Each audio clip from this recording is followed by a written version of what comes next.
नमस्कार दोस्तों, स्वागत है आपका मुझौदिया मनीष चैनल पर। और आज मैं आपके लिए लेकर आया हूँ अध्याय 2, जिसमें आपके जीवों का वर्गीकरण थ्योरी रहेगी। ठीक है, तो शुरुआत करते हैं जीवों के वर्गीकरण। पहले जो मैंने एक वीडियो बनाया है वो आपको बहुत अच्छा लगा होगा। ठीक है, अगर ये भी वीडियो अगर पसंद आए तो लाइक शेयर कमेंट ज़रूर करें, जिससे हमको आइडिया हो जाए कि आपको थ्योरी की क्लास भी अच्छी लगी। क्या लिखा हुआ है आपका जो चैप्टर है जीवों का वर्गीकरण, उसमें क्या है, चलिए यहाँ से पढ़ लेते हैं अपन। अध्ययनता की सरलता की दृष्टि से सभी जीवों को उनकी शारीरिक संरचना, विशेषता एवं कार्यों के आधार पर विभिन्न वर्गों में विभाजित किया गया है।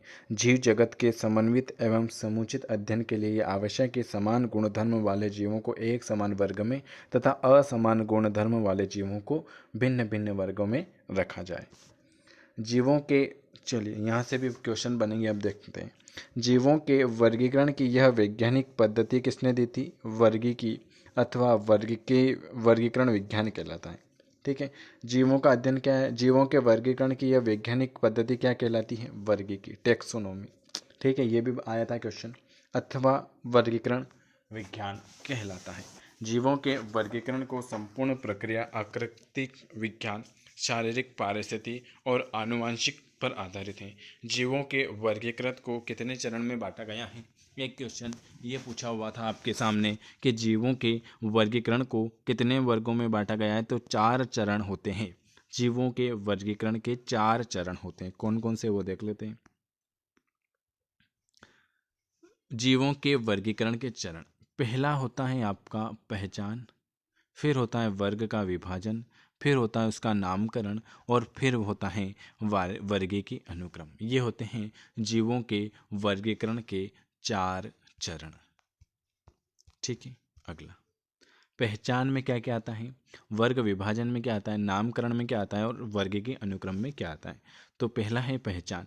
पहचान में आता है जीवों के नाम तथा उनके स्थान की पहचान करना।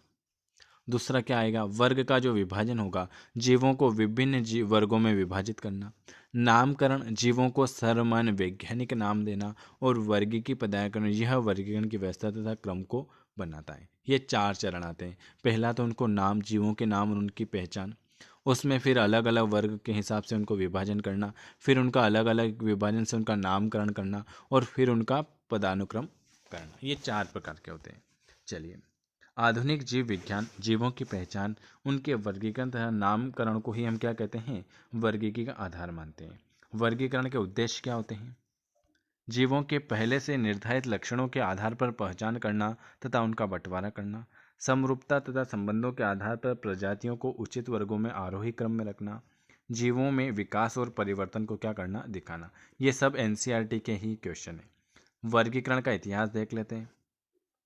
प्राचीन काल से लेकर अब तक विभिन्न आधारों पर जीवों के वर्गीकरण का प्रयास किया गया है। इनका प्रमुख उदाहरण निम्न है।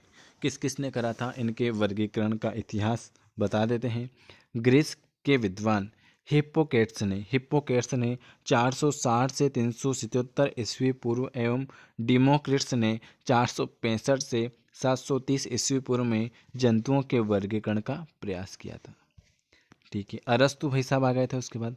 अरस्तु ने है 384 से 322 ईस्वी पूर्व ने जंतुओं के रहन सहन के ढंग, स्वभाव और शारीरिक आकार के आधार पर पक्षी का, मछली का, व्हेल का, कीट का आदि जंतु समूह का वर्णन किया। उन्हें छोटे जंतु समूह को कालियोपेट्रा तथा डिप्टेरा नाम दिया गया। अगर आपसे पूछ ले कि किसने छोटे जंतुओं के समूह को कालियोपेट्रा और डिप्टेरा नाम दिया है, तो अरस्तु ने दिया है। ठीक है, कुछ भी क्वेश्चन बन जाता है। अरस्तु के शिष्य क्या होते हैं? अरस्तु के शिष्य होते हैं थियोफ्रेक्ट्स। 371 से 287 ईस्वी पूर्व में अपनी जो पुस्तक थी, अरस्तु के शिष्य कौन थे? अगर आपसे पूछ ले कि अरस्तु के शिष्य कौन थे, तो वो थे आपके थियोफ्रेक्ट्स, जिन्होंने 327 से 287 ईस्वी पूर्व ने अपनी पुस्तक कौन सी? हिस्टोरिया प्लांट्समेंट में लगभग 480 इस प्रकार के पौधों को वर्गीकृत किया। इस महत्वपूर्ण योगदान के कारण थियोफ्रेक्ट्स को वर्गीकी विज्ञान का जनक कहा जाता है। यहाँ से भी आपके क्वेश्चन पूछा जाता है, वर्गीकी विज्ञान के जनक कौन है? कल ही बताया था, थियोफ्रेक्ट्स। प्लिनी व एल्टर ने अपनी पुस्तक कौन सी लिखी थी? नेचुरालिस हिस्टोरिया में लगभग 1000 पादप प्रजातियों का वर्गीकरण। प्लिनी व एल्डर ने अपनी पुस्तक में ये 1000 पादप प्रजातियों का वर्गीकरण किया।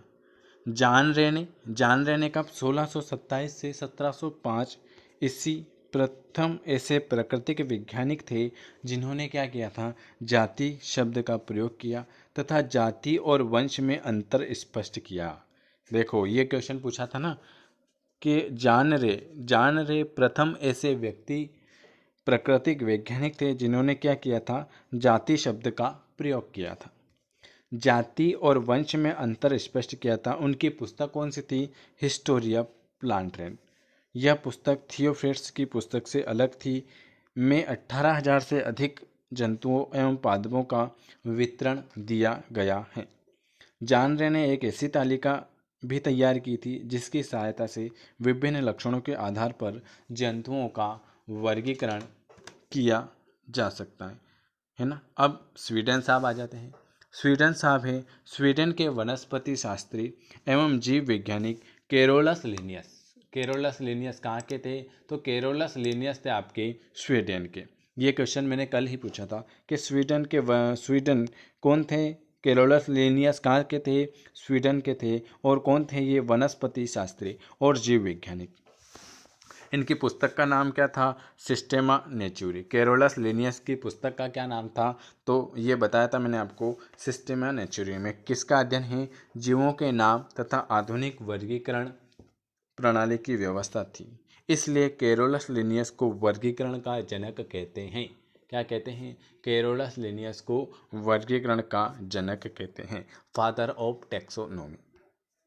ठीक है, अगला लिनियस ने क्या करा था? लिनियस ने संपूर्ण जीव जगत को जंतु एवं पादप नामक 2 वर्गों में विभाजित किया तथा जंतुओं को 6 अन्य उपवर्गों में बांटा। कितने वर्गों में?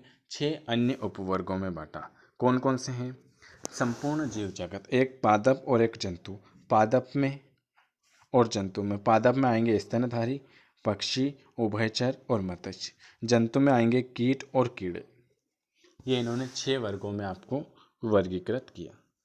वर्गीकरण का पदानुक्रम भी देख लेते हैं। जीव जगत को सबसे पहले तो अगर ये वीडियो पसंद आता है तो लाइक करेंगे, शेयर करेंगे, सब्सक्राइब करेंगे। और अगर हमारे साथ जुड़ना चाहते हैं बिल्कुल फ्री ग्रुप में तो इस नंबर पर मैसेज करेंगे 9753749986। किस नंबर पर? 9753749986 पर आपको मैसेज कर देना है। जीव जगत को विभिन्न वर्गों में विभाजित करने में अर्नेस्ट हैकल, कौन? अर्नेस्ट हैकल ने 1894 ईस्वी, RH विहेक्टर 1969 ईस्वी तथा कार्ल बोस 1977 में नामक वैज्ञानिक का योगदान दिया। जीव जगत को विभिन्न वर्गों में विभाजित करने में किस किस का हाथ है? अर्नेस्ट हैकल का 1984 ईस्वी में, RH विहेक्टर का 1969 ईस्वी में, कार्ल वास का 1977 में नामक वैज्ञानिकों का योगदान रहा। विहेक्टर ने, देखो ये क्वेश्चन आपके सामने ही आ चुका है, विहेक्टर ने कितने जगत का वर्णन किया था? तो विहेक्टर ने जीवों को 5 जगत में बताया था। मोनेरा, प्रोटिस्का, फंजाई, प्लांटी और एनीमिया में वर्गीकृत किया। विहेक्टर ने कितने? 5 जगत,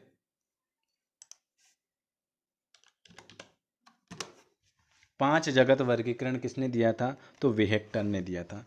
इन्हें कोशिका संरचना, पोषण स्तर तथा शारीरिक संगठन के आधार पर विभाजित किया गया है। वाइस ने क्या करा था? वाइस ने मोनेरा की आर्कीबैक्टीरिया और यूकोबैक्टीरिया में विभाजित किया है। जीवों का पुनः निम्न उपसमूह में वर्गीकृत किया गया है। चलिए, जगत संगम अथवा विभाग।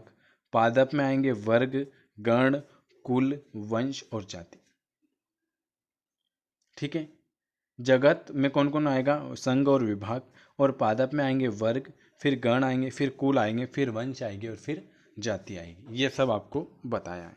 वर्गीकरण में कौन कौन आते हैं? वर्गीकरण में आपका आता है वर्गीकरण के क्रम के आधार पर जीवों को उनके लक्षणों के अनुसार विभाजित करना है, अर्थात बड़े से छोटे वर्ग तक होकर वर्गीकरण की सबसे छोटी इकाई कौन है? जाति तक पहुंचना है।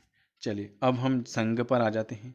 पहले आ जाते हैं हम संघ पर, ये जगत के बाद संघ पर आ जाते हैं, फिर विभाग आएंगे, फिर पादपों में आपके ये सारे आ जाएंगे। ठीक है, चलिए संघ में कौन कौन आते हैं? संघ में आते हैं जंतु जगत के, क्या जंतु जगत के विभाजन का प्रारंभिक स्तर क्या है? जंतु जगत के प्रारंभिक स्तर है आपका संघ है। प्रत्येक संघ के प्राणियों की संरचना अलग अलग होती है, जिसके कारण प्रत्येक संघ के प्राणी एक दूसरे से अलग होते हैं। जंतु जगत के प्राणियों का विभाजन दो उप जगतों में हुआ है। जो जंतु केवल एक कोशिका से निर्मित होते हैं उन्हें प्रोटोजोआ, यह उपजगत अपेक्षाकृत बहुत छोटा होता है। जिस जगत में सबसे अधिक संख्या में जंतु पाए जाते हैं उसे मेटाजोआ।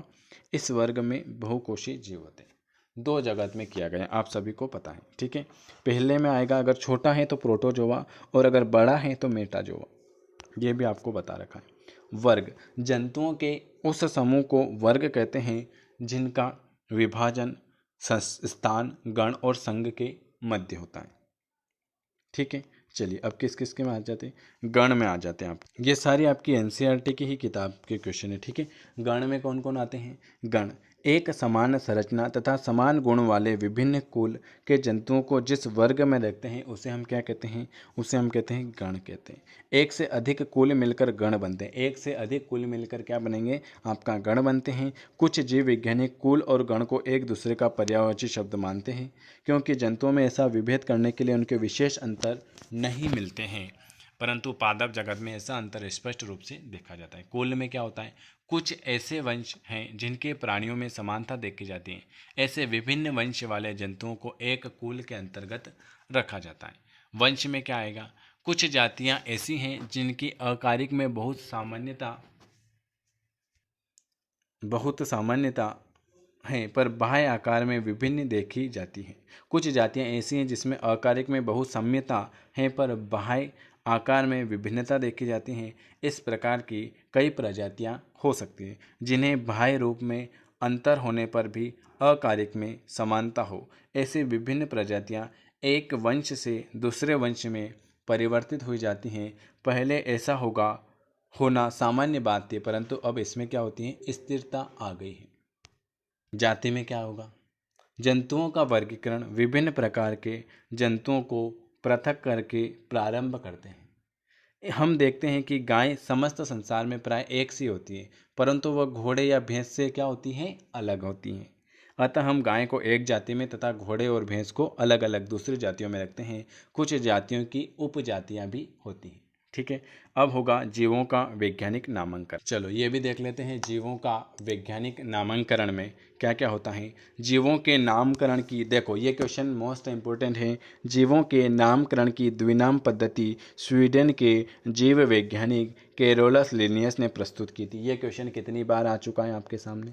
जीवों के नामकरण की जो द्विनाम पद्धति वो किसने दी थी? कैरोलस लिनियस ने प्रस्तुत की थी। ये कहाँ के रहने वाले थे? ये स्वीडन के थे। कौन थे? जीव वैज्ञानिक थे जिन्होंने द्विनाम नामांकन का तात्पर्य क्या होता है? द्विनाम पद्धति का तात्पर्य क्या होता है कि नामकरण के लिए दो पदों का प्रयोग करना। इसके अनुसार प्रत्येक जीव के क्या होते हैं? प्रत्येक जीव के दो भाग होते हैं। नाम के पहले भाग में वंश आता है और का नाम तथा दूसरे भाग में जाति का नाम होता है। ठीक है, आप सभी को ये क्वेश्चन भी करा रखा है। अंग्रेजी में वंश के नाम का पहला अक्षर क्या होता है? ये क्वेश्चन भी पूछता है कि अंग्रेजी में पहले नाम का बड़ा अक्षर से व जाति के नाम का पहला अक्षर होता है छोटे अक्षर से लिखा जाता है। उदाहरणतः आधुनिक मानव का वैज्ञानिक नाम है होमो सेपियंस। तो देखो ये बड़ा लिखा हुआ है एच और ये एस छोटा लिखा हुआ है, होमो सेपियंस। तथा आम का वैज्ञानिक नाम मेगीफेरा इंडिका। आपके सामने 2019 में ये क्वेश्चन आया था, मेगीफेरा इंडिका, एम बड़ा और आई छोटा। अभी 2019 का पेपर देख लेना, यहाँ से आपके दो क्वेश्चन बने थे कि आम का वैज्ञानिक नाम क्या है, तो मेगीफेरा इंडिका। तो आपको याद रखना है कि पहला अक्षर बड़ा आएगा और दूसरा अक्षर छोटा आएगा। ठीक है, चलिए कुछ साधारण नाम तथा उनके वैज्ञानिक नाम याद रख लेना। मानव का अगर आपसे पूछे मानव का वैज्ञानिक नाम, तो मानव का वैज्ञानिक नाम होता है होमो सेपियंस। तेंदुए का पूछे तो पैंथेरा पार्डस। क्या होता है? Panthera pardus. बाघ का पूछे तो पैंथेरा टिग्रिस। क्या? Panthera tigris. शेर का पूछे तो पैंथेरा लियो। मटर का पूछे तो पाइनस स्वाइटम। बिल्ली का पूछे तो बिल्ली का होता है फेलिस केटस।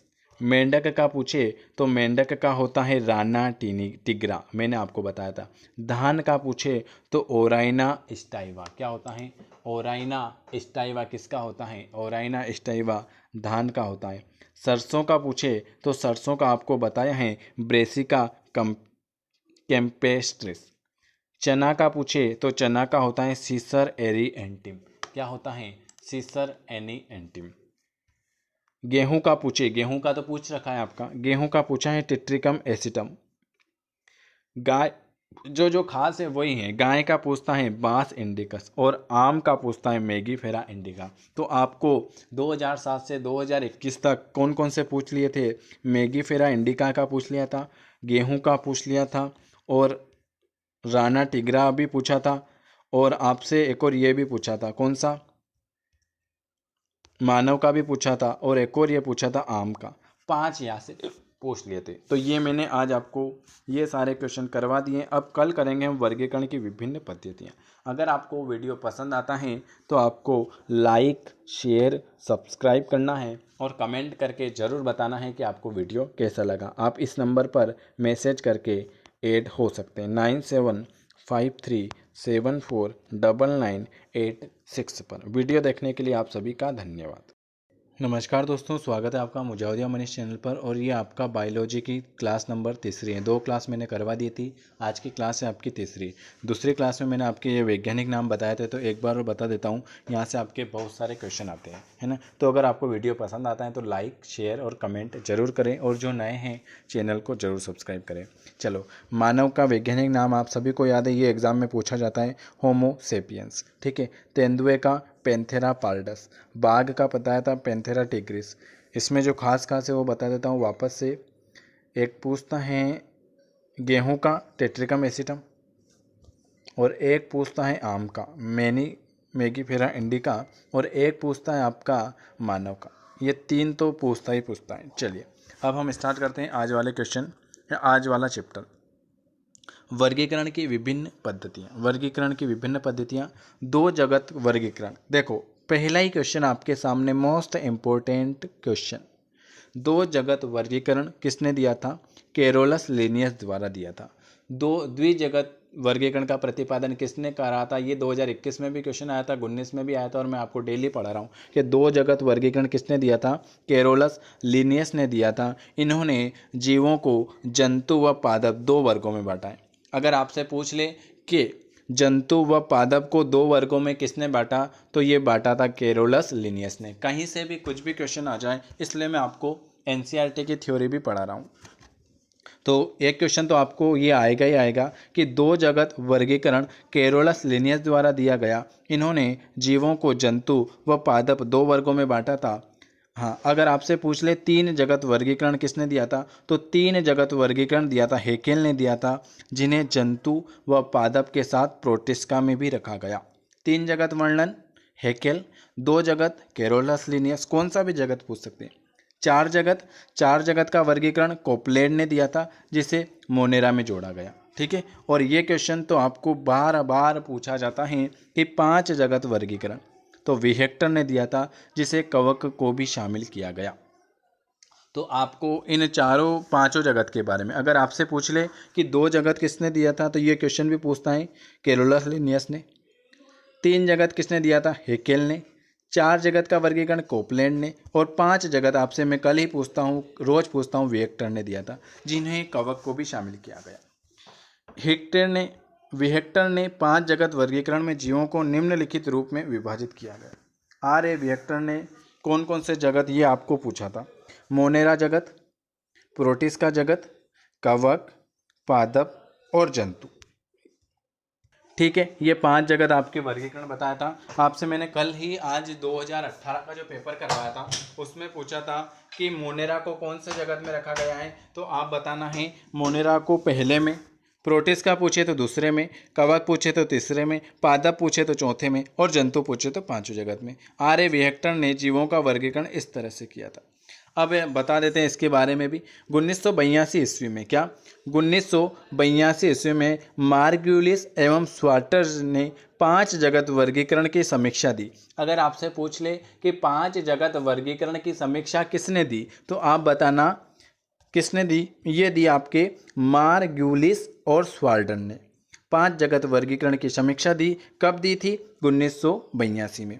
उन्होंने इनमें से एक प्रोकैरियोट्स और 4 यूकेरियोट्स जगत प्रोटिस्टा, कवक, पादप व जंतु को भी शामिल किया गया। वर्तमान में इस वर्गीकरण प्रणाली को ही सर्वाधिक मान्यता प्राप्त है।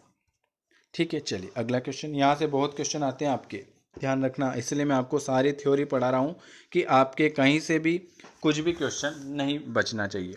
देखो, प्रोकैरियोट अथवा मोनेरा जगत और यूकेरियोट्स जगत, पहले जगत में आपके आर्कीबैक्टीरिया आता है और यूकोबैक्टीरिया आता है।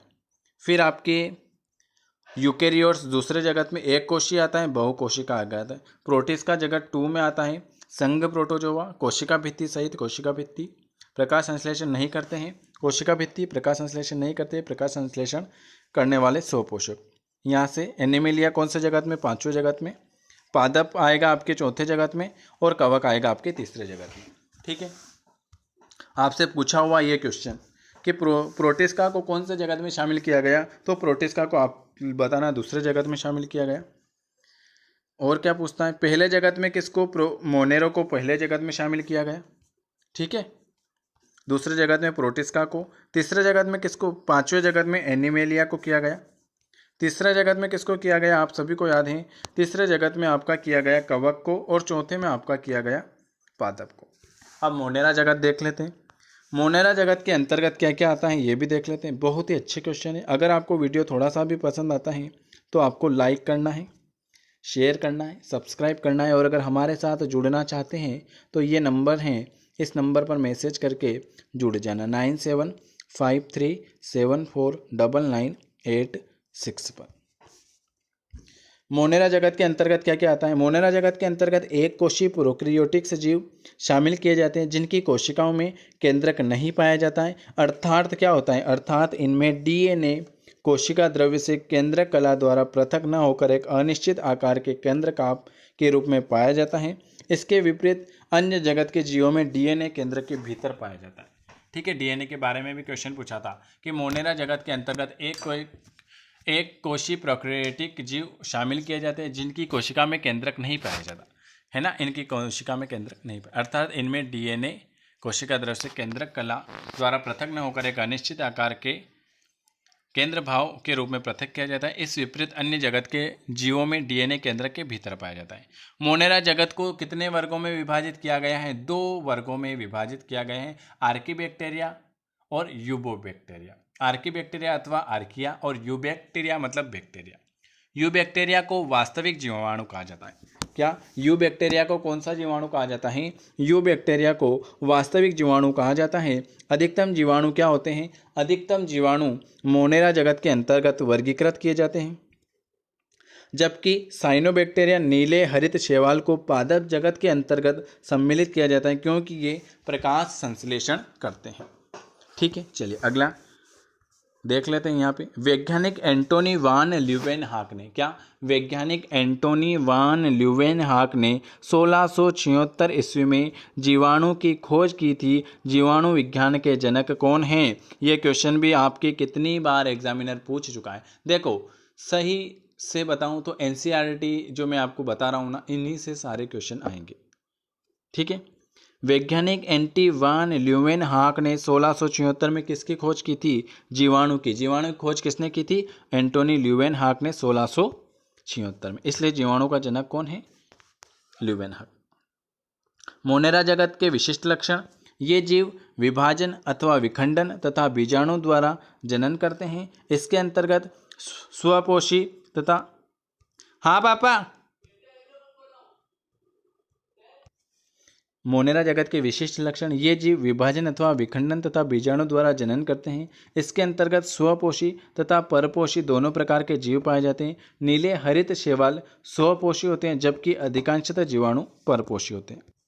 जीवाणु एक कोशीय सरल जीव हैं। जीवाणु क्या हैं? एक कोशीय सरल जीव हैं जिनकी कोशिका केंद्रक विहीन होती हैं। जीवाणु को सर्वव्यापी कहा जाता है क्योंकि यह ऐसे पदार्थ प्रत्येक स्थान पर पाए जाते हैं जहां कार्बनिक पदार्थ उपस्थित होते हैं। उदाहरणतः कहाँ? जल में, मिट्टी में, जीवों के ऊपर और उनके भीतर तथा पौधे आदि में। जीवाणु की कोशिका भित्ति कई की बनी होती है। जीवाणुओं की कोशिका भित्ति पेप्टाइडोग्लाइस से निर्मित होती है तथा कोशिका झिल्ली प्रोटीन व फास्फोलिपिड से निर्मित होती है। आप सभी से पूछा हुआ यह क्वेश्चन है कि जीवाणु की कोशिका भित्ति किसकी बनी होती है, तो आप सभी ने बताया था कि जीवाणु की कोशिका भित्ति पेप्टाइडोग्लाइकेन से निर्मित होती हैं तथा कोशिका झिल्ली किसकी बनी होती है? कोशिका झिल्ली प्रोटीन और फास्फोलिपिड की बनी होती हैं। Very very good question. अगला, अधिकांशतः जीवाणु कौन से होते हैं? अधिकांशतः जीवाणु विषमपोषी होते हैं, परंतु कुछ स्वपोषी भी होते हैं। स्वपोषी जीवाणु प्रकाश संश्लेषण अथवा रासायनिक संश्लेषण के द्वारा अपना पोषण करते हैं। कुछ जीवाणु मृतोपजीवी होते हैं, अर्थात वे मृत पादप और जंतुओं से अपना क्या करते हैं? भोजन प्राप्त करते हैं, जैसे एजेटोबैक्टर जीवाणु। कुछ जीवाणु सहजीवी होते हैं, जैसे माइक्रोबैक्टीरिया। जीवाणु में जनन कैसे होता है ये भी बता देता हूं मैं आपको। जीवाणुओं में जो जनन होता है, जीवाणु द्विविभाजन के द्वारा जनन करते हैं, जिसे अलैंगिक जनन कहते हैं। इसमें जनन की दो प्रमुख विधियां हैं, समयुग्म और रूपांतरण। समयुग्म में क्या आते हैं? दो कोशिकाओं के जुड़ने से आनुवंशिक पदार्थ के आदान प्रदान को हम क्या कहते हैं? सहयुग्मन कहते हैं। रूपांतरण बाह्य माध्यम से क्या होता है? बाहरी माध्यम से डीएनए लेकर अपने आनुवंशिक पदार्थ में परिवर्तित करता है, उसे हम कहते हैं रूपांतरण। कुछ जीवाणु अमोनिया, मीथेन और हाइड्रोजन सल्फाइड गैसों की उपस्थिति में अमीनो अम्ल का निर्माण करते हैं। इस आधार पर इन जीवाणुओं को कितने वर्गों में बांटा गया है? 3 वर्गों में बांटा गया है। कौन कौन से 3 वर्ग वो भी देख लेते हैं। पहला आता है मिथेनोजेस, थर्मो एसिडोफिल, हेलोफिल्म। मिथेनोजेन में ये जीवाणु मीथेन का निर्माण करते हैं। ये जीवाणु अत्यधिक उष्ण और अम्लीय पर्यावरण के प्रति अनुकूलित होते हैं। और हेलोफिल्स ये जीवाणु अत्यधिक नमक की सांद्रता वाले जल में वृद्धि करते हैं। कुछ जीवाणु जो तरल माध्यम में रहते हैं उन्हें धागे के समान कशाभिकाएं होती हैं, जो इन्हें संचलन में सहायता प्रदान करती हैं। जीवाणुओं का आर्थिक महत्व देख लेते हैं। जीवाणुओं से क्या क्या लाभ होता है भाई, ये भी देख लेते हैं। भूमि की उर्वरता में क्या होती है? वृद्धि होती है। दलहनी फसलों की जड़ों में पाए जाने वाले राइजोबियम जीवाणु वायुमंडलीय नाइट्रोजन को ग्रहण करते हैं। मृदा की उर्वरता में क्या करते हैं? मृदा की उर्वरता में वृद्धि करते हैं। दूध का दही में परिवर्तन हाँ, ये क्वेश्चन पूछा है। दूध का दही में परिवर्तन लैक्टोबैसिलस नामक जीवाणु, लैक्टोबैसिलस, दूध का दही में परिवर्तन किससे होता है? लैक्टोबैसिलस नामक जीवाणु दूध में उपस्थित लैक्टोज को लैक्टिक अम्ल में परिवर्तित करते हुए दूध को दही में परिवर्तित करते हैं। कौन सा जीवाणु? यह क्वेश्चन पूछा हुआ था, लैक्टोबैसिलस। जैविक खाद का उत्पादन, मृतोपजीवी जीवाणु जटिल कार्बनिक पदार्थ को सरल रूप से तोड़ने में सहायक होते हैं। मिथेनोजेनिक बैक्टीरिया कृषि अपशिष्ट, गोबर तथा अन्य अपशिष्ट पदार्थों को खाद में परिवर्तित कर देते हैं। अपमार्जक की भूमिका होती है। कुछ जीवाणु जैसे कौन कौन से? स्यूडोमोनास कार्बनिक अपशिष्ट, जंतुओं के मल, गिरी हुई पत्तियां, मांस आदि को अपघटित करके भोजन प्राप्त करते हैं। इस प्रकार ये प्रकृति को स्वच्छ करने में अपमार्जक की भूमिका निभाते हैं। रेशों की गुणवत्ता का निर्धारण, कुछ जीवाणु ऐसे क्लास्ट्रीडियम, स्यूडोमोनास रेशों की गुणवत्ता का निर्धारण में सहायक होते हैं। जैसे ये जीवाणु तने एवं पत्तियों के कोमल उत्तक से रेशों को पृथक करने में सहायता करते हैं। चाय काफी का उपचार, बेसिलस मेगाथेरियम नामक जीवाणु द्वारा चाय की पत्तियां तथा कॉफी बीन्स की कड़वाहट कम हो जाती है। प्रतिजैविक का उत्पादन, कुछ जीवाणु किण्वन के माध्यम से प्रतिजैविक का निर्माण करते हैं, जैसे स्टेट्रोडेसिन तथा का निर्माण स्टेपोफोकस ग्रिसन से तथा एरिथ्रोमाइसिन का निर्माण स्ट्रेटोफोकस थुरिडिस से आदि से करते हैं। इसमें और क्या क्या है? हाँ, ये जीवाणु से हानि देख लेते हैं, उसके बाद हम इसके आगे का पढ़ेंगे कल। हाँ, माइक्रोप्लाज्मा कल से पढ़ेंगे। ये थोड़ा सा और देख लेते हैं। जीवाणुओं में हानि, भोजन की विषाक्तता, कुछ जीवाणु जैसे क्लोस्ट्रीडियम बोटुलिनियस एवं स्टेफाइलोफोकस भोजन में विषाक्त बना देते हैं। विनाइट्रीकरण, थायोबेसिल्स एवं माइक्रोबेसिल्स नामक जीवाणु मृदा में उपस्थित नाइट्रेट एवं अमोनिया यौगिक को स्वतंत्र नाइट्रोजन गैस में परिवर्तित कर देते हैं। यह प्रक्रिया पादप की नाइट्रोजन पूर्ति को नकारात्मक रूप से प्रभावित करती है। जो खास क्वेश्चन आएगा मैं जरूर बताऊंगा आपको। विश्लेषण डिस्पो नामक जीवाणु मृदा में उपस्थित, चलो ये रहने दो। रोगों के कारक, जंतु और पादप में अनेक रोग जीवाणु जनित होते हैं। इसमें कुछ उदाहरण निम्न है। हैजा, देखो हैजा किससे होता है? विब्रियो कोलेरी से। ये क्वेश्चन पूछा था मैंने आपसे, ये कालेरी, आपने कहा था सर ये कालेरी क्या होता है? तो विब्रियो कोलेरी से कौन सा रोग होता है? हैजा। कौन सा ये है? कुष्ठ रोग किससे होता है? कौन से जीवाणु से होता है? माइक्रोबैक्टीरियम लेप्री से कौन सा रोग होता है? कुष्ठ रोग। तपेदिक रोग माइक्रोबैक्टीरियम ट्यूबरोकोलिस से होता है। वनस्पति में जीवाणु जनित रोग, आलू में शेतिल्स रोग किसके कारण होता है? ये भी पूछा था, स्यूडोमोनास सोलेनेसियस से। ये क्वेश्चन 2013 में देखना अगर आपने ओल्ड पेपर मेरे साथ पढ़ा हो तो। फलों में क्राउन गाल रोग एग्रोबैक्टीरियम ट्यूमोफेसियंस से होता है। माइक्रोप्लाज्मा हम पढ़ेंगे कल वाले में। अब मैं आपको बता देता हूँ, सबसे पहली बात तो हमारे जो बिल्कुल फ्री क्लासेस चल रही हैं उनका भी टाइम बता देता हूँ।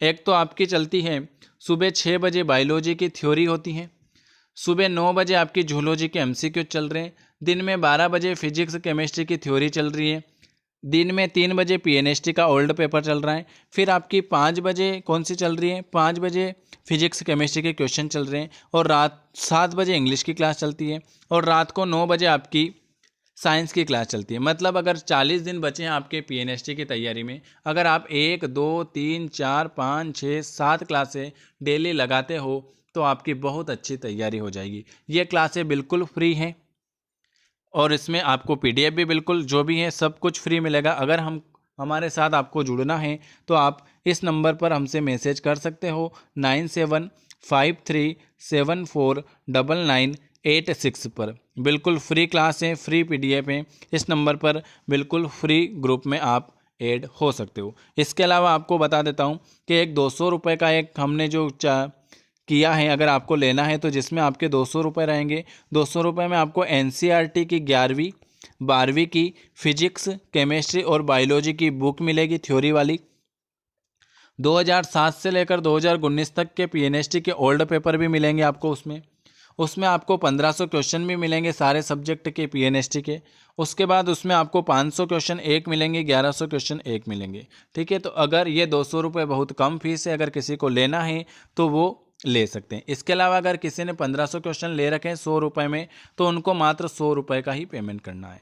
ये वीडियो देखना कि, और इसकी पीडीएफ मिलेगी आपको व्हाट्सएप पे 200 रुपये वाली भी। तो जिनको लेना है वो गूगल पे, फ़ोनपे, पेटीएम इसी नंबर पर कर सकते हैं।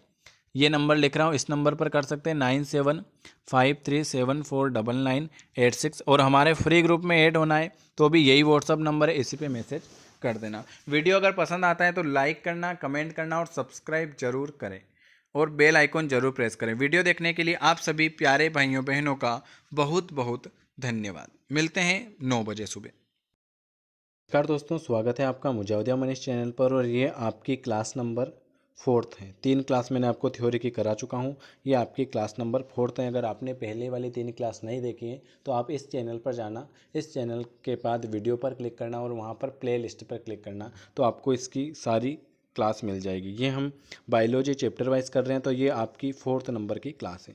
चलो हम करते हैं, कल अपने माइक्रोप्लाज्मा रह गया था, वहाँ से करते हैं क्या क्वेश्चन। चलिए माइक्रोप्लाज्मा सबसे सूक्ष्म, सबसे सरल तथा आत्म प्रतिलिपिकरण करने वाला जीवाणु है। ठीक है, सबसे छोटा जीवाणु कौन सा है? तो सबसे सूक्ष्म माइक्रोप्लाज्मा। ये क्वेश्चन तो बनता है। माइक्रोप्लाज्मा सबसे सूक्ष्म, सबसे सरल तथा आत्म प्रतिलिपिकरण करने वाला जीवाणु है। इनकी कोशिकाओं में कोशिका भित्ति नहीं पाई जाती है। अगर आपसे पूछ ले कौन से सूक्ष्म कण में कोशिका भित्ति नहीं पाई जाती है तो माइक्रोप्लाज्मा में कोशिका भित्ति नहीं पाई जाती है, परंतु वृद्धि एवं प्रतिलिपिकरण के लिए आवश्यक डबल स्ट्रैंड डीएनए उपस्थित होता है। डीएनए उपस्थित होता है, इसमें यह क्वेश्चन आया था। डीएनए किस में उपस्थित होता है? तो सूक्ष्म माइक्रोप्लाज्मा में डीएनए तो होता है लेकिन कोशिका भित्ति नहीं पाई जाती। ये क्वेश्चन पूछा हुआ है, ये है ना। अगला क्वेश्चन, कोशिका भित्ति नहीं होने के कारण माइक्रोप्लाज्मा कोशिका भित्ति नहीं होने के कारण माइक्रोप्लाज्मा को सामान्य रूप से क्या कहते हैं? माल्कीक्यूट्स अर्थात कोमल त्वचा वाला जीव कहा जाता है। माइक्रोप्लाज्मा को जीवाणु, विषाणु एवं कवक के बीच की कड़ी माना जाता है। कोशिका भित्ति नहीं होने के कारण इस पर सामान्य प्रतिजैवी का प्रभाव नहीं पड़ता है, जैसे पेनिसिलिन और बीटालैक्स आदि, इनका प्रभाव इस पर नहीं पड़ता है। माइक्रोप्लाज्मा जीवाणु परजीवी अथवा मृतपोषी दोनों प्रकार के होते हैं। माइक्रोप्लाज्मा कैसा होता है? माइक्रोप्लाज्मा आपका जीवाणु परजीवी होता है और एक मृतपोषी होता है, दोनों प्रकार के हो सकते हैं। ये अब तक खोजे गई सबसे छोटी जीवाणु कोशिकाएं। देखो सबसे छोटी जीवाणु कोशिका कौन सी है? तो आपको याद रखना है माइक्रोप्लाज्मा सबसे छोटी जीवाणु कोशिका है। सॉरी, ये ऑक्सीजन के बिना भी जीवित रह सकती हैं तथा विभिन्न आकारों में पाई जाती। ठीक है, चलिए अगले आ जाते हैं नीले हरित शैवाल। और कुछ बचा है क्या? एक और देख लेते हैं, ग्राम अभिरंजन परीक्षण। ये क्या होता है इसके बारे में देख लेते हैं। यह परीक्षण जीवाणुओं के विभिन्न प्रकार के दो प्रमुख वर्गों में विभाजित करने के लिए किया जाता है। ग्राम अभिरंजन परीक्षण का आविष्कार किसने करा था? ग्राम अभिरंजन परीक्षण का जो आविष्कार किया था ये डेनमार्क के वैज्ञानिक हेंस क्रिश्चियन ग्राम ने किया था। इस परीक्षण में जीवाणु समूह को क्रिस्टल वायलेट बैंगनी रंग से रंगा जाता है।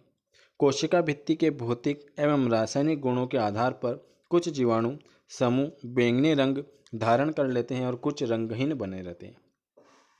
इस जीवाणु पर पुनः गुलाबी रंग डालने पर रंगहीन जीवाणु की कोशिकाएं गुलाबी रंग धारण कर लेती हैं तथा पहले से बैंगनी रंग धारण कर चुकी कोशिकाएं बैंगनी रंग की हो जाती हैं। यहाँ से कोई क्वेश्चन नहीं बनता है, क्वेश्चन खाली ये बनता है कि ग्राम अभिरंजन परीक्षण किसने दिया था? तो हेन क्रिश्चियस ने ग्राम अभिरंजन परीक्षण का खोज किया था, वैज्ञानिक है। ठीक है, यहाँ से कुछ चलिए, नीले हरित शैवाल, यहाँ से क्वेश्चन बनता है आपका। ग्रीक भाषा में साइनो का अर्थ होता है नीला। ग्रीक भाषा में साइनो का अर्थ क्या होता है? नीला होता है। इसलिए नील हरित शैवाल को साइनोबैक्टीरिया अथवा साइनोफाइडा भी कहा जाता है। क्या कहा जाता है? नीले हरित शैवाल को आप क्या कहते हो? साइनोबैक्टीरिया या साइनोफाइटा भी कहा जाता है। नीले हरित शैवाल जीवाणुओं का एक संघ है। ये जीवाणु प्रकाश संश्लेषण से स्वयं ऊर्जा का उत्पादन करते हैं। ये वायुमंडलीय नाइट्रोजन का यौगिकीकरण कर धान की फसल को आंशिक मात्रा में नाइट्रोजन की आपूर्ति करते हैं। यह जैविक उर्वरक हैं जो रासायनिक और नाइट्रोजन उर्वरक की तुलना में समता एवं सुलभ विकल्प हैं। आपके क्वेश्चन ये बनेगा कि नीले हरित शैवाल का एक नाम और क्या है? तो इसे हम साइनोबैक्टीरिया या साइनोफाइटा भी कहते हैं। अब आ जाते हैं प्रोटिस्टा जगत में। प्रोटिस्टा जगत के अंतर्गत प्रारंभिक यूकेरियोटिक जीव सम्मिलित किए जाते हैं जिनकी कोशिकाओं में केंद्रक तथा झिल्ली युक्त कोशिकाएं पाई जाती हैं। इन जीवों को प्रोटिस्ट कहा जाता है। अधिकांशतः प्रोटिस्ट एक कोशी होते हैं। अधिकांशतः प्रोटी कैसे अधिकांशतः प्रोटिस्ट होते हैं, एक कोशी होते हैं, परंतु कुछ प्रोटिस्ट का जैसे शैवाल ये बहुकोशी भी होते हैं। कुछ तो एक कोशी होते हैं, अधिकतर एक कोशी होते हैं, पर कुछ कुछ बहुकोशी होते हैं। सरल कोशी की संरचना के कारण प्रोटिस्ट का जगत के जीवों को पादप, जंतु या कवक आदि वर्गों में वर्गीकृत नहीं किया जा सकता है।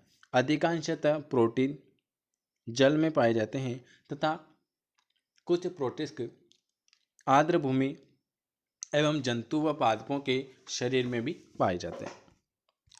आज थोड़ा सा गला बैठ गया है इसलिए दिक्कत आ रही है, कोई दिक्कत नहीं। प्रोटिस्ट का जगत का जो वर्गीकरण होता है, जंतु, पादप और कवक। जंतु सम प्रोटिस्का में क्या होता है, इन्हें प्रोटोजोआ प्रोटिस्ट भी कहा जाता है। ये एक कोषीय जीव हैं जिन्हें जीवन के लिए जल अथवा आर्द्र मृदा की आवश्यकता होती है। अधिकांशतः जंतु सम प्रोटिस्का विषम पोषी होते हैं एवं कुछ परपोषी भी होते हैं, उदाहरणतः अमीबा, पैरामीशियम आदि। और कौन कौन से? पादप, ये क्लोरोफिल की उपस्थिति में प्रकाश संश्लेषण करते हैं, इसलिए इन्हें प्रकाश संश्लेषी प्रोटिस्का कहा जाता है। अगला है, ये जल में रहते हैं। इन्हें वास्तविक जड़, तना एवं पत्तियां नहीं पाई जाती हैं, परंतु संचलन के लिए इन्हें कशेरुकियां पाई जाती हैं, उदाहरणतः भूरे एवं नीले, हरित, शैवाल, युगनीला आदि। कवक सम प्रोटिस्का, ये मृत अपशिष्ट पदार्थों से अपना पोषण प्राप्त करते हैं, इसलिए इन्हें अपघटी प्रोटिस्का भी कहा जाता है। ये एक कोशिकी होते हैं जिन्हें कोशिका भित्ति का अभाव होता है। एक कोशिकी कौन कौन से होते हैं? वाटर, मोल्डस, स्लाइमस और मोल्डस। कवक क्या है? अब कवक के बारे में जान लेते हैं। ये आज मैं आपका ये वाला चैप्टर पूरा फिनिश कर दूंगा, ठीक है। और ये 11वीं और 12वीं के मिक्स एनसीईआरटी की बुक हैं। कवक यूकेरियोटिक जीव हैं जिन्हें संवहनी उत्तक तथा हरित लवक नहीं पाए जाते हैं। कवकों की कोशिकाएं काइटिन एवं सेल्यूलोज से निर्मित होती हैं। अब एक क्वेश्चन और यहाँ से कि कवक की कोशिकाएं किसकी बनी होती हैं? तो आप सभी को बताएं, कवक की जो कोशिकाएं होती हैं वो सेल्यूलोज और किसकी? काइटिन की बनी होती हैं। इस संघ के अंतर्गत आते हैं यीस्ट एवं मोल्ड, जैसे मशरूम जैसे सूक्ष्म जीवों को शामिल किया जाता है। एक क्वेश्चन यहाँ से बन गया। कवक एक कोशीय तथा बहुकोशीय दोनों प्रकार के होते हैं। कवक आपके दो प्रकार के होते हैं, एक कोशीय होते हैं और बहुकोशीय, दोनों प्रकार के होते हैं। एक कोशीय कवक में कौन कौन सा आते हैं? एक कोशीय कवकों का संपूर्ण शरीर जड़, तना एवं पत्तियों में विभाजित न होकर किसमें विभाजित होता है? पत्तियों में विभाजित न होकर एक थैलम के रूप में विकसित होता है। इसमें विपरीत बहुकोशिकाएं कवकों का संपूर्ण भाग के समान संरचनाओं से निर्मित होता है, जिसे हम कहते हैं हाइपे। क्या कहते हैं? एक कोशी को आप क्या कहते हो? हाइपे कहते हो। अगला आगे बढ़ जाते हैं। आगे क्या लिखा हुआ है? कवक जीवाणुओं के समान सर्वव्यापी हैं। ये उन सभी स्थानों पर पाए जाते हैं जहाँ पर क्या होता है? जहाँ पर आपके कार्बनिक पदार्थ की उपस्थिति होती है। ये पृथ्वी के प्रत्येक पर्यावरण में पाए जाते हैं। कवक जीवाणुओं के समान अधिकांशतः स्थलीय एवं कुछ जलीय पारिस्थितिकी तंत्र में अपघटक की भूमिका निभाते हैं। कवकों में पोषण। कवक में पोषण कैसे होता है? कवकों में हरित लवक नहीं पाया जाता है, इसलिए ये अपने पोषण के लिए अन्य जीव पर निर्भर होते हैं। कवक में क्या होता है? कवक में हरित लवक नहीं पाया जाता है, इस कारण ये अपने पोषण के लिए अन्य जीवों पर निर्भर रहते हैं। ये विषम पोषी होते हैं जो मृत अथवा जीवित कार्बनिक पदार्थों से अपना पोषण प्राप्त करते हैं। पोषण के स्रोत के आधार पर कवकों को कितने भागों में विभाजित किया गया है? 3 भागों में। कौन कौन से? सहजीवी, परजीवी और मृतोपजीवी। ये आप सभी को पता है। सहजीवी में क्या क्या आता है? सहजीवी कवक किसी अन्य वनस्पति के साथ उगते हैं तथा एक दूसरे को विभिन्न प्रकार से लाभ पहुंचाते हैं। लाइकेन तथा माइकोराइज सहजीवी कवक के उदाहरण हैं। सहजीवी कवक के उदाहरण कौन कौन से? लाइकेन सहजीवी होता है और एक और कौन सा है? माइकोराइजा, ये सहजीवी होता है। परजीवी, परजीवी कवक अपने पोषण के लिए अन्य जंतुओं मतलब दूसरे जंतुओं अथवा पादप पर निर्भर होते हैं। इस प्रकार के संबंध से ये कवक स्वयं तो लाभान्वित होते हैं परंतु पोषक जीव को हानि पहुंचाते हैं। ठीक है, चलिए। पक्सिनिया, ग्रामेसिया आदि पादप कौन कौन से परजीवी कवक हैं? पक्सिनिया, ग्रेमिनीस आदि पादप परजीवी हैं तथा एस्परजिलम अथवा कैंडिटा अलिक क्रम्स मानव को क्षति पहुंचाने वाले कवक हैं। मानव को क्षति पहुंचाने वाले कवक कौन से हैं? कैंडिना अल्बिकन्स। मृतोपजीवी में क्या होता है? मृतोपजीवी का अर्थ है सड़ा गला तथा फाइट का अर्थ है पादप। सेफ्रोफाइटिक अथवा मृतोपजीवी से तात्पर्य क्या है? उन कवकों से हैं जो अपना भोजन सड़े गले अथवा मृत कार्बनिक पदार्थों से प्राप्त करते हैं।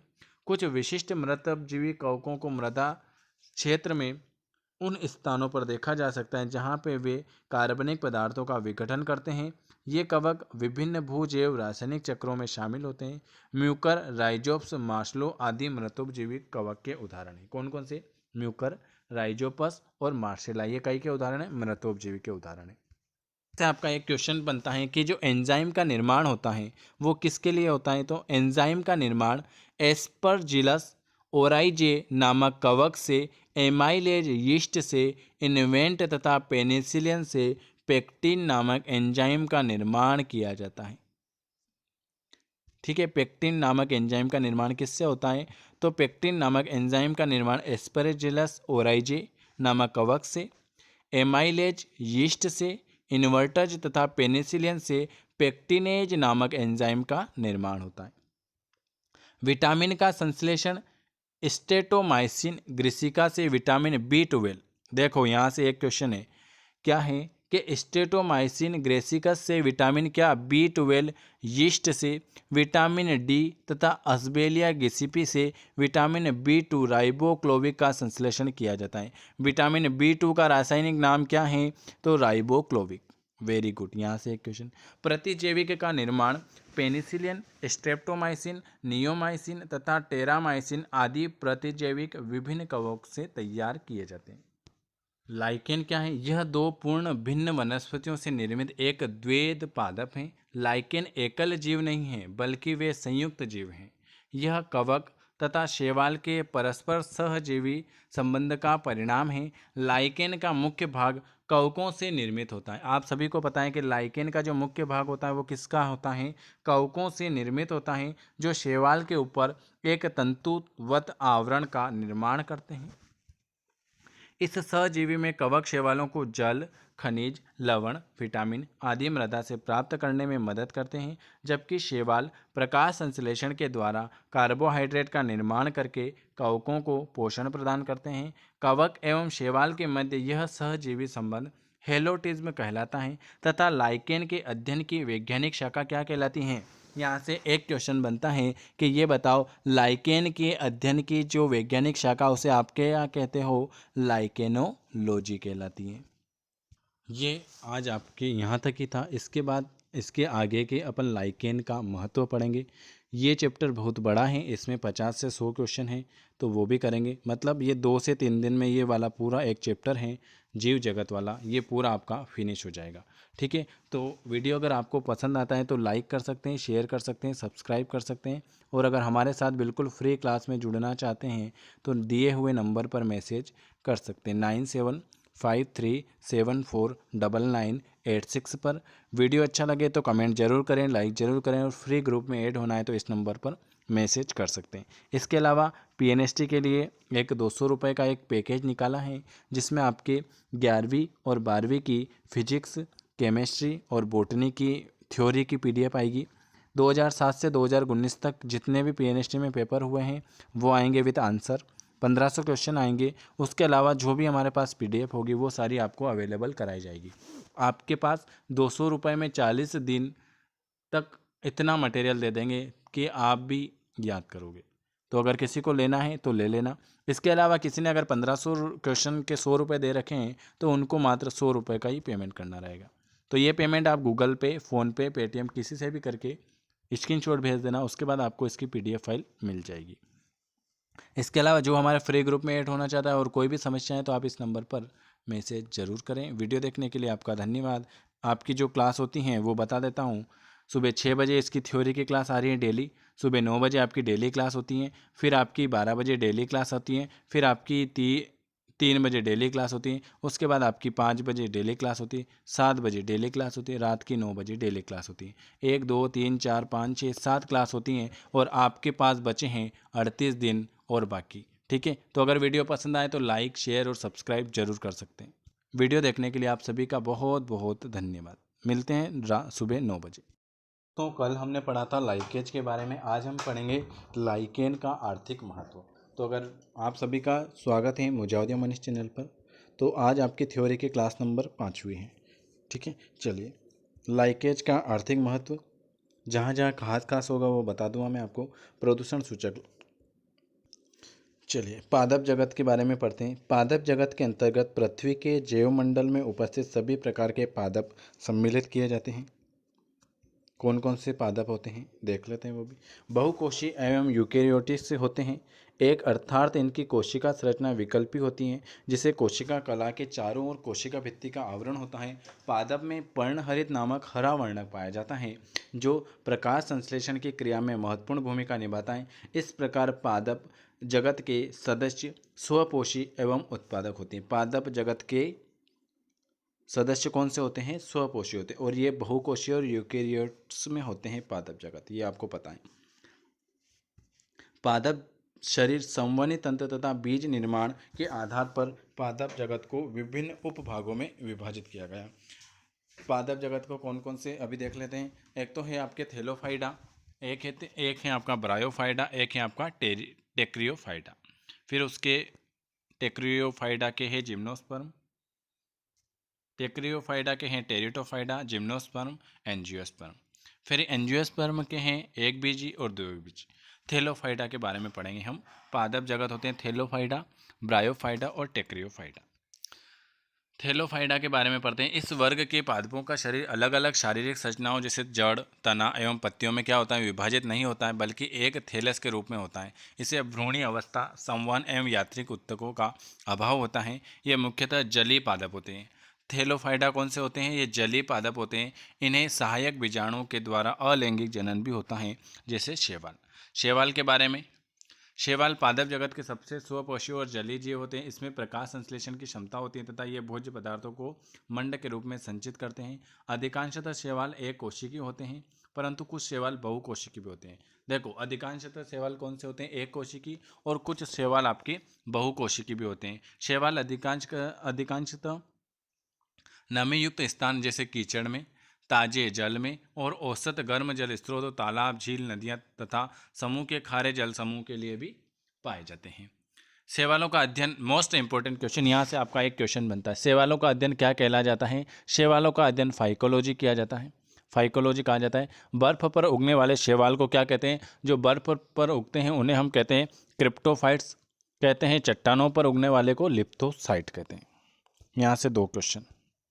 शैवालों का वर्गीकरण, ब्रिटिश जीवन शास्त्री F.E. क्रिच ने शैवालों को उपस्थित वर्णों के गुण, फोजिला की संख्या तथा सचित भोज्य पदार्थों के आधार पर शैवालों को कितने वर्गों में बांटा है? शैवालों को 11 वर्गों में विभाजित किया है, जो निम्न प्रकार है। किसने किया था? ये F.E. क्रिच ने। ये देख लेते हैं कौन कौन से 11 वर्ग के नाम देख लो खाली। क्लोरोफाइसी, जेंथ्रोफाइसी, काइसोफाइसी, बैक्सिलोफाइसी, क्रिप्टोफाइसी, डाइनोफाइसी, क्लोरोमोनाडिस, युग्निला, फियोआइट्स और रोडोफाइसी और साइनोफाइसी। ये 11 प्रकार के। शैवालों का आर्थिक महत्व, शैवालों में क्या होता है? शैवाल में कार्बोहाइड्रेट, अकार्बनिक पदार्थ तथा विटामिन ए, सी, डी तथा ई क्या होते हैं? प्रचुर मात्रा में पाए जाते हैं। देखो, यहाँ से एक क्वेश्चन है कि शैवालों में क्या क्या पाया जाता है। शैवालों में कार्बोहाइड्रेट, अकार्बनिक पदार्थ और विटामिन ए, सी, डी और ई आदि क्या होता है? आदि प्रचुर मात्रा में पाया जाता है। जापान में पोरोफायरा तथा अल्वा नामक शैवाल को खाने के लिए प्रयोग किया जाता है। कहाँ पर? अगर आपसे पूछ ले कि पोरोफायरा और अल्फा नामक शैवाल को कहाँ खाया जाता है, तो जापान में। ठीक है। रोडियम फ्लेमेटा स्कॉटलैंड में तंबाकू के रूप में प्रयोग किया जाता है। तंबाकू के रूप में स्कॉटलैंड में किसका प्रयोग किया जाता है? ये क्वेश्चन बन सकता है, तो आपको बताना है रोडमेनिया प्लेमेंटा। नोस्ट्रान चीन में खाए जाने वाला प्रमुख शैवाल है। आम्बलिकस भारत तथा अन्य निकटवर्ती देशों में भोजन के रूप में प्रयोग किया जाता है। विभिन्न वयस्कों में प्रयोग, एलिजन नामक पदार्थ शैवाल से प्राप्त किया जाता है, जो वाल्केनाइजेशन, टाइपराइटरों के रोलर तथा अज्वलनशील फिल्मों के निर्माण में महत्वपूर्ण है। सारगामस नामक शैवाल से जापान में कृत्रिम ऊन, जापान में कृत्रिम ऊन किससे निकाला जाता है? तो सारगासम शैवाल से। ठीक है। लेमोनेरिया फ्यूकस आदि शैवाल का जो प्रयोग होता है आयोडीन, ब्रोमीन अम्ल, एसिटिन आदि बनाने में किया जाता है। अगार अगार, ये क्वेश्चन कितनी बार पूछा हुआ है? अगार अगार है ना, ये क्वेश्चन आपके कितनी बार पूछा हुआ है? अगार अगार नामक पदार्थ लाल शैवालों से प्राप्त किया जाता है। Most important question. कितने क्वेश्चन आ गए यहाँ से? 3 से 4। अगार अगार कहाँ से प्राप्त किया जाता है? अगार अगार नामक पदार्थ लाल शैवालों से प्राप्त किया जाता है, जो प्रयोगशाला में पौधों के संवर्धन, जेल, आइसक्रीम आदि में प्रयुक्त होता है। यह पदार्थ ताप रोधक, ध्वनि रोधक, कृत्रिम रेशा, चमड़ा सूप, चटनी आदि बनाने में प्रयोग किया जाता है। यह पदार्थ गेसिलेरियस तथा जेलेडियम नामक शैवालों में पाया जाता है। किस में पाया जाता है ये अगार अगार? तो ग्रेसिलियस तथा जेलेडियम नामक पदार्थ में पाया जाता है। मोस्ट इंपोर्टेंट क्वेश्चन, कृषि के लिए उपयोगी है नो स्टाक, एनाबीना आदि शैवाल वायुमंडल के नाइट्रोजन का स्थिरीकरण करते हैं। इस प्रकार में जीवाणु भी भाग लेते हैं। कुछ शैवालों का प्रयोग कृषि में खाद के रूप में किया जाता है। नीले हरी शैवाल, नीले हरे शैवाल का उपयोग ऊसर भूमि को उपजाऊ भूमि में किया जाता है, जैसे औषधि के रूप में।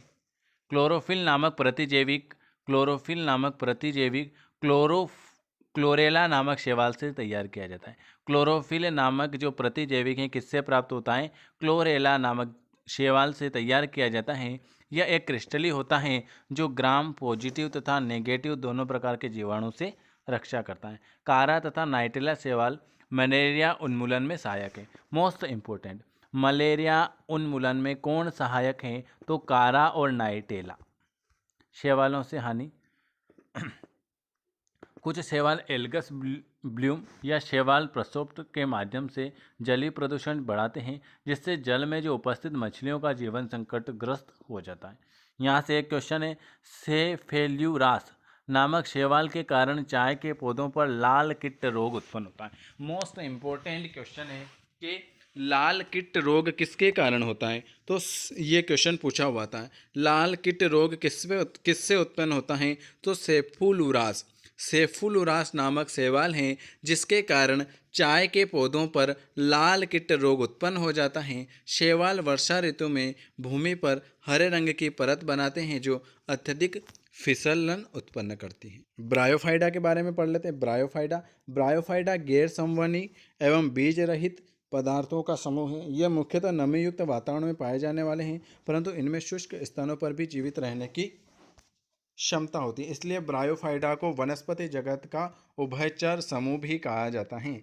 वनस्पति जगत का उभयचर किससे कहा जाता है? ब्रायोफाइटा को। इनमें बंजर भूमि तथा चट्टानों पर जीवित रहने की क्षमता होती है। इनका आकार कैसा होता है? ब्रायोफाइटा का आकार कैसा होता है? तो आपसे पूछ ले कि ब्रायोफाइटा का आकार कैसा होता है, तो थैलस नुमा होता है, जिसमें जड़ों का अभाव होता है, परंतु तने एवं पत्तियों के समान संरचना पाई जाती है। ब्रायोफाइटा वर्ग का सबसे बड़ा पौधा, मोस्ट इम्पोर्टेंट क्वेश्चन, ब्रायोफाइटा वर्ग का सबसे बड़ा पौधा डासनिया एवं जुओपिप्स है, और सबसे छोटा जुओपिप्स। Very good.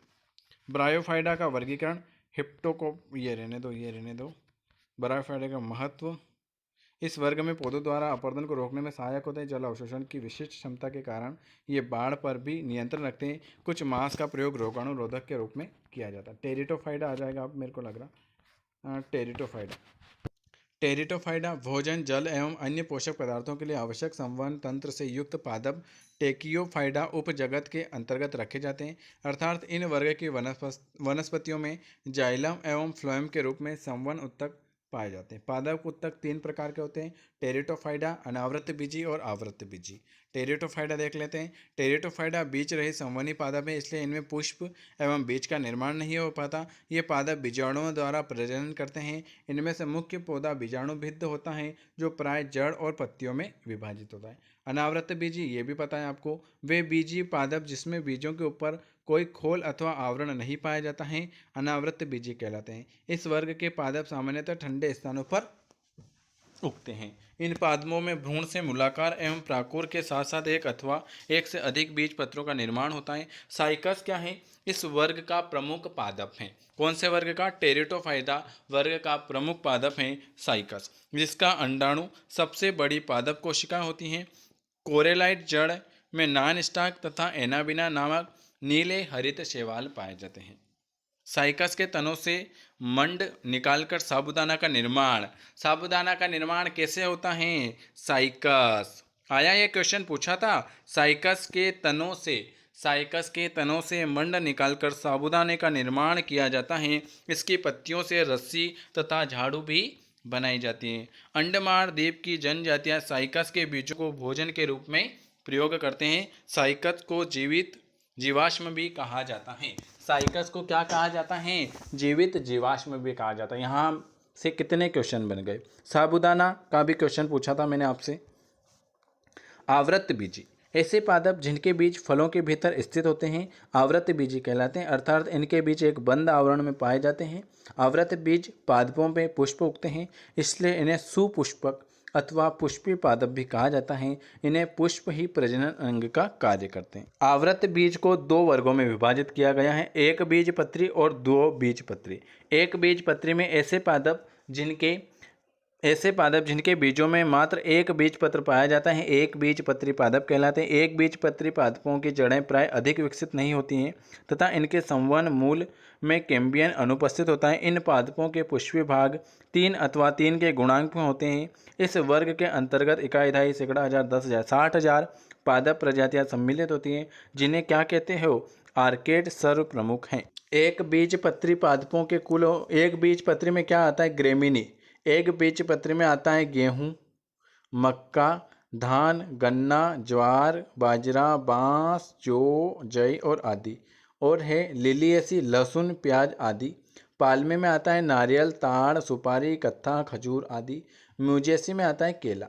दो बीजपत्री में क्या आता है? ऐसे पादप जिनके क्या होते हैं? ऐसे पादप जिनके दो भ्रूणी पत्तियां अथवा बीजपत्रों में विभाजित होते हैं दो बीजपत्री पादप कहलाते हैं। इन पादपों में अत्यंत विकसित जड़ तंत्र पाया जाता है तथा इन्हें संवहन मूल में कैम्बियम की उपस्थिति होती है। ये पादप द्वितीयक वृद्धि करते हैं। एक बीजपत्रियों के विपरीत दो बीजपत्रियों के पादपों के पुष्पी भाग 4 अथवा 5 के गुणांक में होते हैं। ठीक है, चलिए और देख लेते हैं। इस आवृत बीजी हो गया। इस वर्ग के लगभग 2 लाख पादप प्रजातियां सम्मिलित हैं। गुलाब, मटर, जिंस, दालें, आवक आदि दो बीज पादपों के प्रमुख उदाहरण। आवृत बीज पादपों का आर्थिक महत्व। ये पादप भोजन, रेशे, मसाले तथा सब्जी के रूप में प्रयोग किए जाते हैं। आवृत बीज पादप से बहुत सी औषधि, इत्र, रबड़, साबुन व सौंदर्य प्रसाधन बनाए जाते हैं।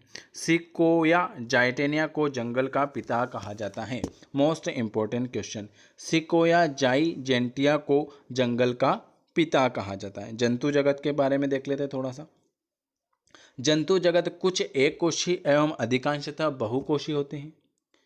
यूकेरियोट्स जीवों का विविधतापूर्ण समूह है जो कुछ निश्चित गुण साझा करते हैं। यह सभी जीव जगत में सबसे बड़ा जगत है जिसके अंतर्गत 10 लाख से अधिक जंतु प्रजातियां सम्मिलित हैं। यूनानी दार्शनिक एवं वैज्ञानिक अरस्तु ने सभी जंतुओं को कुछ निर्धारण प्राकृतिक गुणों के आधार पर निम्नलिखित वर्ग और उपवर्गों में विभाजित किया। जंतु जगत, एनेइमा और इनेइमा। फिर उस इनेइमा के जरायसु, अंडायसु। उपजगत प्रोटोजोआ। प्रोटोजोआ शब्द मोस्ट आईएमपी क्वेश्चन। प्रोटोजोआ शब्द प्रोटोस प्रारंभिक तथा जोन जंतु नामक दो शब्द का संयुक्त रूप है। प्रोटोजोआ शब्द का सर्वप्रथम प्रयोग कब हुआ था? 1818 में जर्मन जीव वैज्ञानिक जॉर्ज आगस्टन गोल्डक द्वारा प्रयोग किया गया था। प्रोटोजोआ वर्ग के कुछ जीव प्रकाश संश्लेषण करने में सक्षम होते हैं, इसलिए इन्हें प्रोटोफाइटा अर्थात प्रारंभिक पादप भी कहा जाता है। प्रोटोजोआ जंतु लगभग सभी प्रकार के पर्यावसों में स्वतंत्र जीवी, सहजीवी, परजीवी, सहभोजी के रूप में पाए जाते हैं। प्रोटोजोआ जीवों में पोषण कैसे होता है? सामान्यतः सभी प्रोटोजोआ जीव कौन से होते हैं? विषमपोषी होते हैं, जो अन्य सूक्ष्म जीवों का शिकार करके अथवा परजीवी के रूप में अपना पोषण प्राप्त करते हैं। अर्थात क्या होता है? प्रोटोजोआ जंतु या तो किसी भी अन्य सूक्ष्मदर्शी को संपूर्ण रूप में निगल लेते हैं या उन्हें जैविक अवशिष्ट पदार्थों को ग्रहण करते हैं। प्रोटोजोआ जीवों में संचलन अब हम पढ़ेंगे इसके बारे में कल। अगर आपको वीडियो पसंद आता है तो अगर हमारे साथ जुड़ना चाहते हैं तो आप इस नंबर पर बिल्कुल फ्री क्लासें आप जुड़ सकते हो। 9753749986 पर आप जुड़ सकते हो। बिल्कुल फ्री क्लासें आपको डेली क्लास मिलेगी। सुबह 6 बजे, सुबह 9 बजे, 12 बजे, 3 बजे, 5 बजे और 7 बजे और 9 बजे। ये सारी क्लास बिल्कुल फ्री हैं, तो जिनको ऐड होना है हमारे फ्री ग्रुप में ऐड हो सकते हैं। ठीक है, इसके बाद आपके एक पीएनएसटी का एक 200 रुपये का एक पीडीएफ निकाला है, जिसमें आपको क्या क्या मिलेगा। एनसीईआरटी की 11वीं और 12वीं की फिजिक्स, केमिस्ट्री और बायोलॉजी की बुक मिलेगी। पीएनएसटी के ओल्ड पेपर मिलेंगे 2007 से 2019 तक के। 1500 एमसीक्यूज एक मिलेंगे आपको, विथ आंसर सहित मिलेंगे सब। 500 क्वेश्चन एक मिलेंगे बायोलॉजी के। और जो मैं आपको सुबह 9, 12 और ये पढ़ा रहा हूँ, उन सारी की आपको पीडीएफ मिल जाएगी। इसके लिए आपको क्या करना पड़ेगा, इन सारे के लिए मात्र 200 रुपये का पेमेंट करना रहेगा।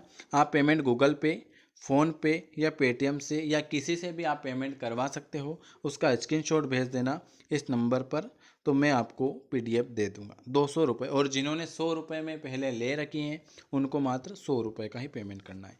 वीडियो देखने के लिए धन्यवाद। सब्सक्राइब जरूर करें, हमारे फ्री ग्रुप में भी ऐड होना है तो बिल्कुल ये नंबर है। वीडियो देखने के लिए धन्यवाद। गुड। अब मिलते हैं आपसे 9 बजे।